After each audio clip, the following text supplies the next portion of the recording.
wanna savor every slice.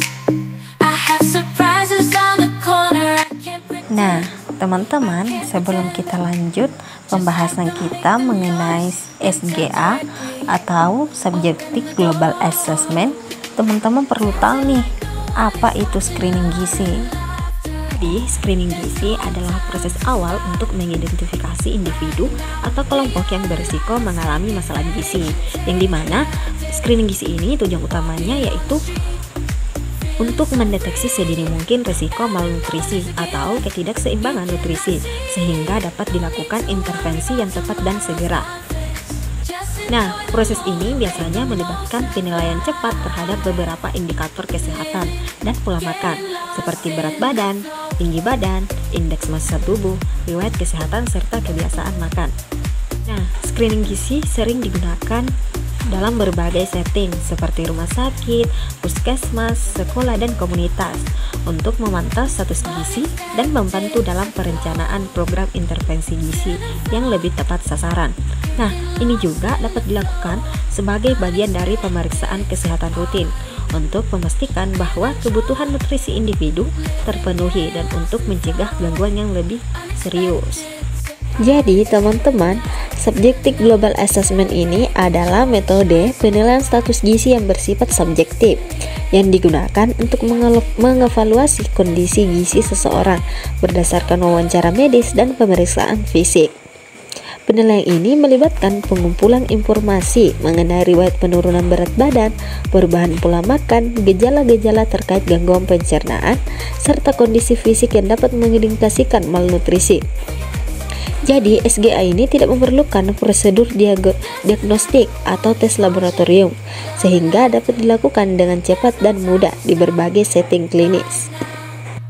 Nah, adapun tujuan utama dari Subjective Global Assessment, yaitu untuk menilai status gizi pasien dengan cara yang sederhana namun efektif, guna menentukan apakah seseorang mengalami malnutrisi, berada dalam kondisi malnutrisi, atau memiliki status gizi yang baik.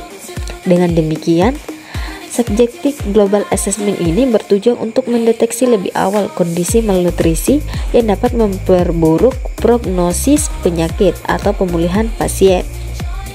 Metode ini digunakan untuk bertujuan membantu dalam merencanakan intervensi gizi yang tepat sehingga dapat meningkatkan kualitas hidup pasien, mempercepat pemulihan, dan mencegah komplikasi terkait malnutrisi. Selanjutnya yaitu parameter yang dinilai pada Subjective Global Assessment, yaitu yang pertama anamnesis atau riwayat klinis.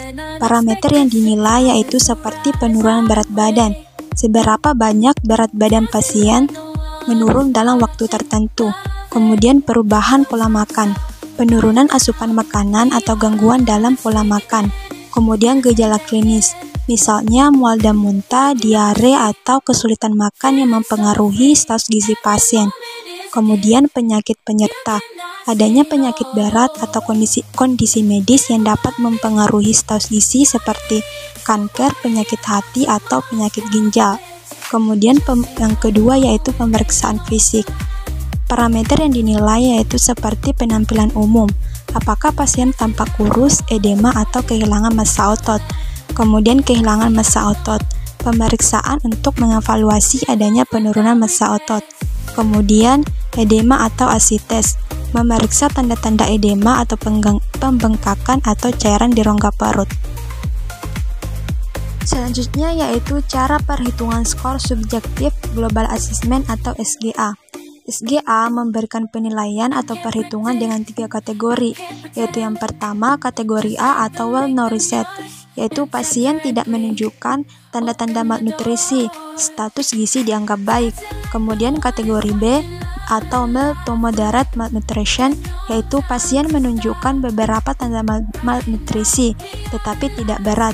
Kemudian kategori C atau severe malnutrition, yaitu pasien memiliki tanda malnutrisi yang jelas yang menunjukkan kondisi malnutrisi berat. Ini yaitu komponen utama Subjective Global Assessment atau SGA. Subjective Global Assessment terdiri dari 2 komponen dan menggunakan pendekatan klinis terstruktur. terdiri dari anamnesis atau riwayat medis dan pemeriksaan fisik yang mencerminkan perubahan metabolik dan fungsional. Anamnesis terdiri dari keterangan mengenai perubahan berat badan, perubahan asupan nutrisi, gejala saluran cerna, gangguan kemampuan fungsional, dan penyakit yang dialami pasien. Anamnesis pada Subjective Global Assessment atau SGA ini bertujuan untuk mencari etiologi malnutrisi, apakah akibat penurunan asupan makanan, malabsorpsi, maldigesti, atau peningkatan kebutuhan. Sedangkan pemeriksaan fisik menilai kehilangan massa otot dan lemak serta adanya OASI dan bermanfaat untuk mengidentifikasi perubahan komposisi tubuh akibat efek pengaruh pasien penyakit. Nah, adapun keterbatasan dan keunggulan subjektif global assessment ini, di mana keterbatasan subjektif global assessment yang pertama itu butuh pelatihan. Petugas kesehatan harus dilatih terlebih dahulu untuk menggunakan metode ini. Yang kedua, perlu digabung dengan tool yang lain, di mana subjek global assessment kadang perlu dikombinasikan dengan alat atau metode lain untuk hasil yang lebih lengkap. Yang ketiga, butuh waktu lama. Proses penilaian memerlukan waktu yang cukup panjang.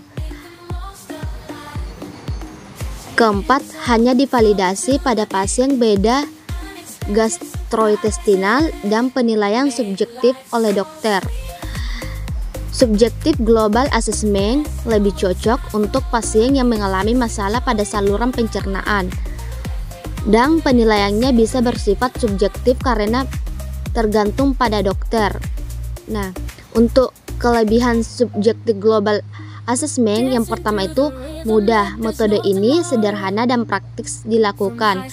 Yang kedua, prediktor terbaik terhadap status gizi.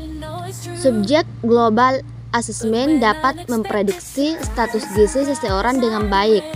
Yang ketiga, validitas tinggi.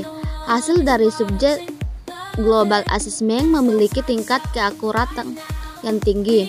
Yang terakhir, universal, dapat digunakan di berbagai situasi dan populasi. Instrumen gizi subjektif global assessment. Adapun contoh formulir dengan subjektif global assessment. Subjektif global assessment itu merupakan screening gizi yang juga sering digunakan di rumah sakit. Formnya seperti ini.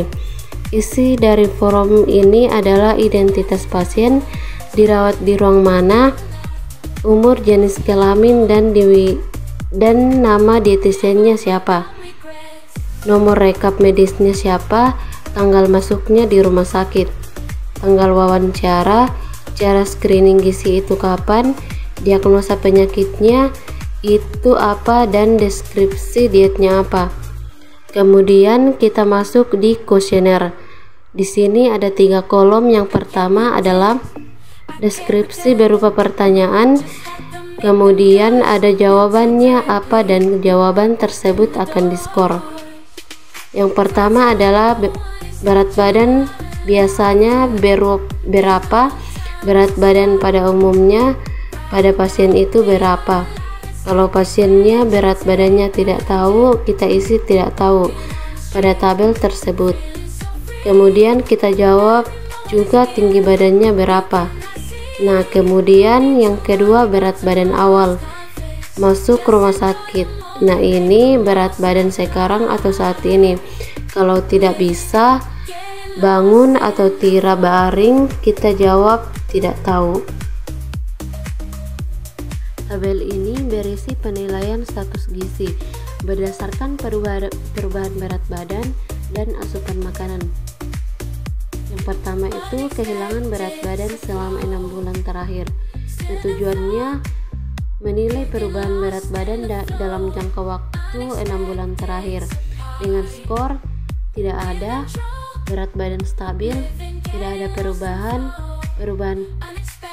kecil, berat turun atau naik kurang lebih 5%, penurunan sedang, berat badan turun antara 5-10%, penurunan signifikan, berat badan turun lebih dari 10%. Tidak tahu, pasien tidak dapat memastikan perubahan berat badan.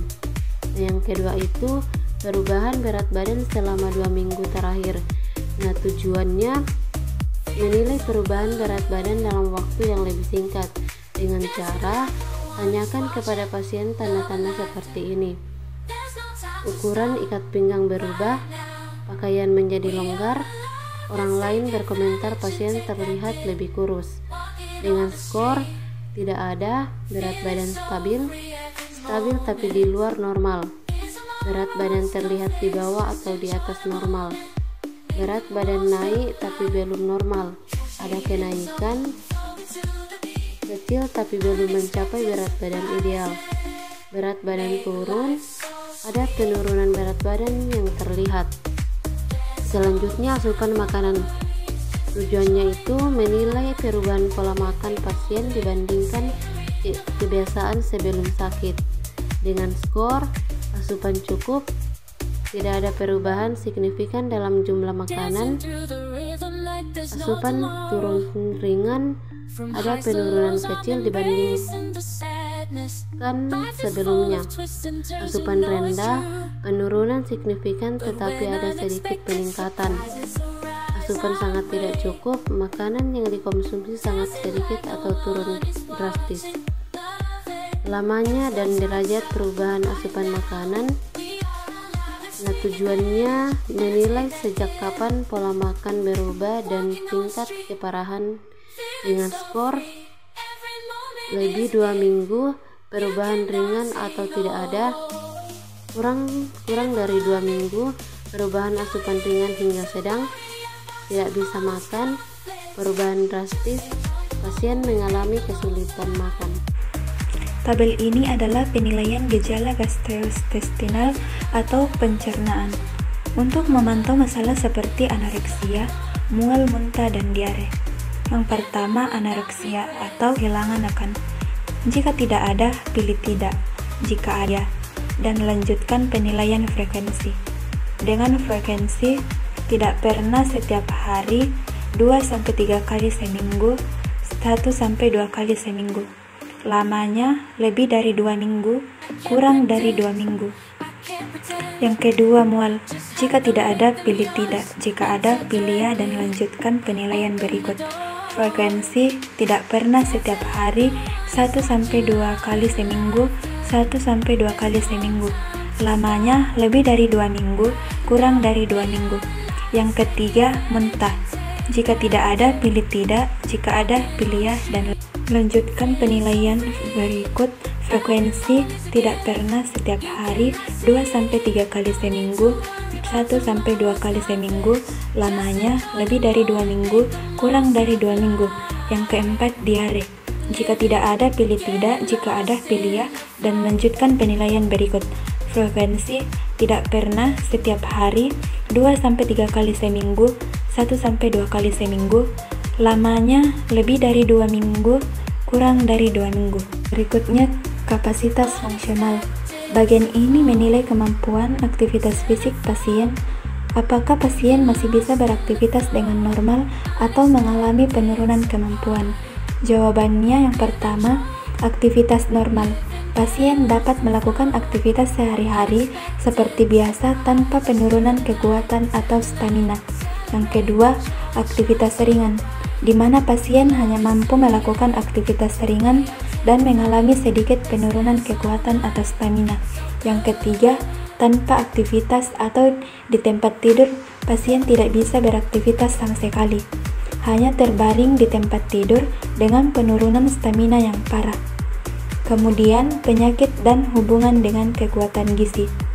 Bagian ini mengevaluasi apakah ada penyakit atau kondisi yang mempengaruhi kebutuhan gizi pasien. Yang pertama, tidak ada gangguan metabolik. Pasien sehat, tidak ada penyakit yang menyebabkan kebutuhan gizi meningkat. Yang kedua, ada gangguan metabolik. Jika pasien memiliki penyakit, ditentukan tingkat keparahannya, seperti rendah, penyakit ringan seperti hernia, infeksi ringan, atau penyakit jantung ringan. Kemudian sedang, penyakit cukup serius seperti diabetes atau pneumonia, dan tinggi, penyakit berat seperti kanker, diare kronis, atau peritonitis berat. Kemudian pemeriksaan fisik. Tabel tersebut merupakan panduan pemeriksaan fisik untuk penilaian status gizi seseorang berdasarkan penilaian subjektif global atau SGA. Yang pertama, kehilangan lemak subkutan atau trisep bisep. Lemak subkutan adalah lapisan lemak di bawah kulit. Kehilangannya biasa terlihat di area trisep atau lengan atas dan bisep. Dengan skor tidak ada, lemak masih normal, tidak ada tanda kehilangan salah satu tempat, kehilangan hanya di satu area, misalnya trisep saja. Kedua tempat, kehilangan lemak terlihat di kedua area, trisep dan bisep.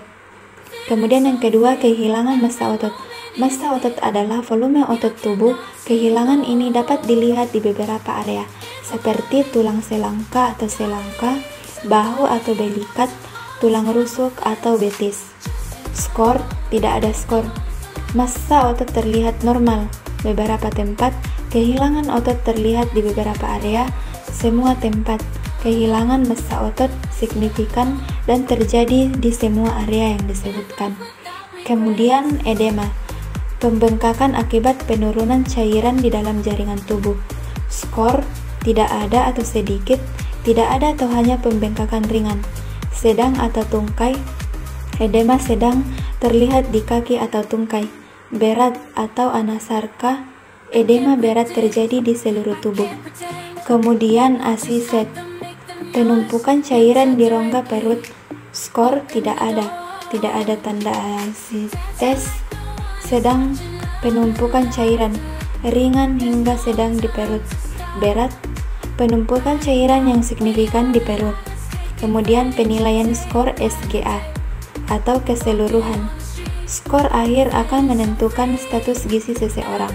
Yang pertama, gizi baik atau normal, di mana mayoritas skor menunjukkan kondisi normal atau ada peningkatan signifikan. Yang kedua, gizi kurang atau sedang, di mana lebih dari 50% skor menunjukkan tanda-tanda gizi kurang. Yang ketiga, gizi buruk, di mana lebih dari 50% skor menunjukkan tanda-tanda fisik signifikan dari gizi buruk.